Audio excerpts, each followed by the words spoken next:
In this case, involved persons are Priyanka Sanam and Vicky Pop उर्फ विश्वजीत बारिक। Boyfriend कहीं viral कला गर्लफ्रेंडर private video viral परे परवर्ती situation कौन इंपैक्ट कला। नमस्कार सांग माने, आज आम कथा जाऊे गोटे एमती आश्चर्यजनक केस उपरे जोटा भल पाइबा विश्वास और प्रतिशोधर गोटे कला कहानी सजी जाइए। यही स्टोरी हूँ गोटे social media celebrity jar boyfriend ता प्राइवेट वीडियो एमएमएस लीक करदेला। कारण खाली गोटे कारण पाई ता गर्लफ्रेंड ताको चीट कला। कौन ये इनसाफ करने तालिका थिला अथवा आउ गोटे भूल डिसीजन थिला आउ सब बिगिड़ी गला। आसंतो स्टार्ट करिबा प्रथम रु। यही केस होउची भुवनेश्वर चंद्रशेखरपुर रे रहुथुवा प्रियंका सनम रो, जे कि गोटे young Indian Instagram star and social media personality from Odisha.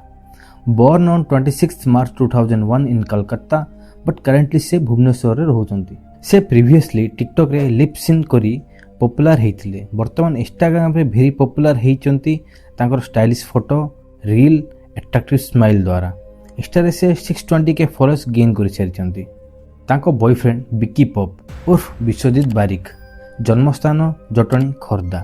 से भी जड़े Instagram star, social media personality from Odisha. से भी पॉपुलैरिटी गेन करते टिकटॉक माध्यम जोटा एबे इंस्टाग्राम रे फ्लो करुच्ची। वर्तमान समय रे 433 के फॉलोअर्स गेन करि सारिचंती तांको personality and power of social media द्वारा। प्रथमे सोशल मीडिया थ्रू रु ही प्रियंका और विकी पॉप रो फ्रेंडशिप स्टार्ट हेइथिला। दुहे मिसी कि इंस्टा और अदर प्लेटफॉर्म रे कोलैबोरेट करुथुले। धीरे धीरे फ्रेंडशिप लव रे कन्वर्ट हैला। सब किछि ठीक चलुथिला, भल पाइबा, राग, केयर, किंतु किछि कारण पई तांकर ब्रेकअप हे गेला। आउ ताहार प्रतिशोध नवा पई विकी पॉप, जे कि विश्वजीत बारिक, तांको लव टाइम रे वीडियो कॉलिंग थ्रू रू तांको प्राइवेट वीडियो स्क्रीन रिकॉर्ड कर देइथिले। वर्तमान समय रे तांको ब्लैकमेल करी वीडियो वायरल कर देइचंती। एही वीडियो लीक हैला परे झियर जीवन लाइफस्टाइल पूरा चेंज हे गला। तांको हारासमेंट रो सामना करिया पड़िला। तांकर पर्सनल और प्रोफेशनल लाइफ दुई जगह रे इफेक्ट पड़िला। सेपटे से पुओ जे एही सबु कला एबे वर्तमान समय रे से लीगल क्राइम केस रो सामना करूची। पुलिस ता अगेंस्ट रे एफआईआर फाइल करिछि। आउ एही के साइबर क्राइम एंड प्राइवेसी रो इश्यू मानकु नै गोटे बड़ मैटर सृष्टि करिछि। सांग माने, एही केस गोटे जिनिस हमकु सिखौछि जे जदि केही आपनको सहित किछि खराब कला, एहार अर्थ नाइ कि आपण प्रतिशोध नवा पई किछि एमिति काम करिवो। कहार प्राइवेट वीडियो लीक करिबा एइटा खाली क्राइम नुहे, एइटा प्राइवेसी साइबर क्राइम भी होई थाए।